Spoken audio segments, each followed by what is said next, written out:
Hi, good morning everyone. ಇದು Akshaya Tritiya mini vlog ಆಗಿರುತ್ತೆ. ಬೇಗ ಎದ್ದು ನನ್ನ ಬೇಬಿಗೆ ಒಂದು ಹಾಯ್ ಹೇಳ್ತಾ ಇವತ್ತಿನ ಡೇನ ನಾನು ಸ್ಟಾರ್ಟ್ ಮಾಡ್ತಾ ಇದ್ದೀನಿ. ಯಾವುದೇ ಪೂಜೆ ಇದ್ದರೂ ನಾನು ಎದ್ದೇಳೋದೆ 8 ಗಂಟೆಗೆ. ಸೊ ಎದ್ಬಿಟ್ಟು ಹಾಸಿಗೆ ಎಲ್ಲ ಮಡಚಿಟ್ಟು ಕಸ ಗುಡಿಸಿ ನನ್ನ ಮೈದನ ಹತ್ರ ಸ್ವಲ್ಪ ತರ್ಲೆಗಿರ್ಲೆ ಮಾಡ್ತಾ ಇದ್ದೀನಿ. ಏನೇನೋ ಕಾಟ್ಲೆ ನಮ್ಮಿಬ್ಬರದು.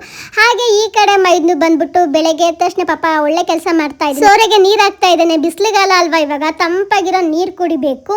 ಸೊ ಈ ಕಡೆ ಅಕ್ಕಿ ಎಲ್ಲ ಮಾಡ್ತಾ ಇತ್ತು ಅಮ್ಮ, ಅದಕ್ಕೆ ನಮ್ಮ ಮೈದ್ನು ಹೆಲ್ಪ್ ಮಾಡ್ತಾ ಇದ್ದ. ಬನ್ನಿ ನನ್ನ ಡೇ ಸ್ಟಾರ್ಟ್ ಮಾಡ್ತಾ ಇದ್ದೀನಿ. ಬಾದಾಮಿ ಎಣ್ಣೆ ನಾವು ಫೇಸ್ಗೆ ಬಾಡಿಗೆಲ್ಲ ಅಪ್ಲೈ ಮಾಡಿ ಹಾಗೆ ಬಿಸಿಲು ಕಾಸ್ಕೊಂತ ಬೆಳಗಿನ ಬ್ರೇಕ್ಫಾಸ್ಟ್ ಪುಷ್ಪ ಅವರ ಪ್ರೋಟೀನ್ ಮಾಲ್ಟ್ ಜೊತೆಗೆ ಬಂದಿದ್ದೆ. ಹಾಗೆ ನನ್ನ ಮೈದ್ನವರಿಬ್ಬರಿಗೂ ಕೂಡ ಬಾಯ್ ಹೇಳ್ತಾ ಈ ಕಡೆ ನಾನು ಫ್ರೆಶ್ ಅಪ್ ಆಗಿ ಬಂದೆ. ಹಾಗೆ ಸ್ಕಿನ್ ಕೇರ್ ಮಾಡಬೇಕಲ್ಲ, ಅದಕ್ಕೆ ರೋಸ್ ವಾಟರ್ ಮತ್ತು ಫ್ಲಿಕ್ಸ್ ಸಿರಮ್ನ ಯೂಸ್ ಮಾಡಿ ಹಿಮಾಲಯ ಕ್ರೀಮ್ನು ನಾನು ಅಪ್ಲೈ ಮಾಡಿದೆ. ಹಾಗೆ ಐಬ್ರೋ ಫಿಲಪ್ ಆಯಿತು. ಹಾಗೆ ಮೀಶೋದಲ್ಲಿ ಮೊನ್ನೆ ನಾನು ರೋಸ್ ಪೌಡರ್ನು ಮತ್ತು ಲಿಪ್ಸ್ಟಿಕ್ಕು ಎಲ್ಲದನ್ನು ತೋರಿಸಿದೆ ಅಲ್ವಾ, ಅದನ್ನು ಯೂಸ್ ಮಾಡ್ತಾ ಇದ್ದೀನಿ. ಬ್ಲಷ್ ಕೂಡ ಐ ಲ್ಯಾಶಸ್ ಕೂಡ ಸಖತ್ತಾಗಿ ಇತ್ತು. ಸೊ ನೋಡಿ, ಒಂದು ಬಿಂದಿ ಇಟ್ಕೊಂಡು ಎಷ್ಟು ಕ್ಯೂಟಾಗಿ ರೆಡಿ ಅದೇ. ಬನ್ನಿ ಇವಾಗ ಪೂಜೆಗೆ ರೆಡಿ ಮಾಡ್ಕೋತಾ ಇದ್ದೀನಿ. ಎಲ್ಲ ಬಾಕಲ್ನೆಲ್ಲ ಸಾರಿಸ್ಕೊಂಡು ನೀಟಾಗಿ ದೇವ್ರನ್ನ ನಾವು ರಾತ್ರಿ ತೊಳ್ಕೊಂಡು ಹೂವೆಲ್ಲ ರಾತ್ರಿ ಕಟ್ಕೊಂಡು ಇಟ್ಕೊಂಡು ಈಸಿ ಆಗುತ್ತೆ ಅಂತ. ಹಾಗೆ ನಾನು ಪ್ರಸಾದಕ್ಕೆ ಅವಲಕ್ಕಿ ಸುಸ್ಲಾ ಮಾಡಿದ್ದೆ. ಹಾಗೆ ದೇವರು ಪ್ರಸಾದ ಕೊಡ್ತು ಅಂತಲೇ ಹೇಳ್ಬೋದು.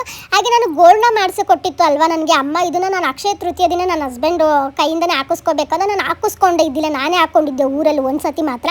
ಹಂಗಾಗಿ ಇವತ್ತು ಅಕ್ಷಯ ತೃತೀಯ ದಿನ ಗೋಲ್ಡ್ ಅಂತೂ ಪರ್ಚೇಸ್ ಮಾಡೋಕ್ಕಾಗಲ್ಲ, ಇನ್ನೇನು ತಗೊಂಬಂದಿರೋದನ್ನೇ ನಿಮ್ಮ ಕೈಯಿಂದನೇ ಹಾಕಿ ಅಂತೇಳಿ ಹಾಕಿಸ್ಕೊತಾ ಇದ್ದೆ. ಬೆಳಗ್ಗೆನೇ ಖುಷಿ ಆಯಿತು. ಅವರು ಡ್ಯೂಟಿಗೆ ಹೋಗಿದ್ರು, ಅಲ್ಲಿಂದನೇ ಕರೆಸಿದ್ದೆ ನಾನು, ಬನ್ನಿ ನಾನು ಪೂಜೆ ಮಾಡ್ತಾ ಇದ್ದೀನಿ ಅಂತ. ಟೈಮಿಂಗ್ಸ್ ಹೇಳಿದ್ದೆ ಅಲ್ವಾ, ಬೆಳಗ್ಗೆ 10:29 ಅಂತ. ಸೊ ಅವಾಗಲೇ ನಾನು ಪೂಜೆ ಮಾಡಿದೆ. ತುಂಬಾ ಖುಷಿ ಆಗ್ತಾ ಇತ್ತು ನನಗೆ ನಿಜವಾಗ್ಲೂ. ಅಕ್ಷಯ ತೃತೀಯ ನಾನು ಫಸ್ಟ್ ಟೈಮ್ ಮಾಡ್ತಾ ಇರೋದು. ಮನೆಗೆ ಬಂಗಾರ ತರೋಕ್ಕಾಗಿಲ್ಲ ಅಂತಂದ್ರು ಮನಿ ಪ್ಲ್ಯಾಂಟು ಮತ್ತು ಪೊರಕೆ ಮತ್ತು ಉಪ್ಪು ತೊಗೊಂಬರ್ಬೇಕು ಅಂತ ಹೇಳಿದ್ದೆ ನಿನ್ನೆ.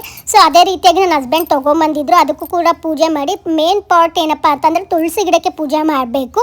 ಅದೇ ಶ್ರೇಷ್ಠವಾದ ಲಕ್ಷ್ಮಿ ಅಂತ ಕರೀತಾರೆ ಅಲ್ವಾ. ಈ ಅಕ್ಷಯ ತೃತೀಯ ಎಲ್ಲರಿಗೂ ಸಂಪತ್ತು ಐಶ್ವರ್ಯ ವೃದ್ಧಿ ಆಗಲಿ ಅಂತ ಕೇಳ್ಕೊತೀನಿ. Thank you.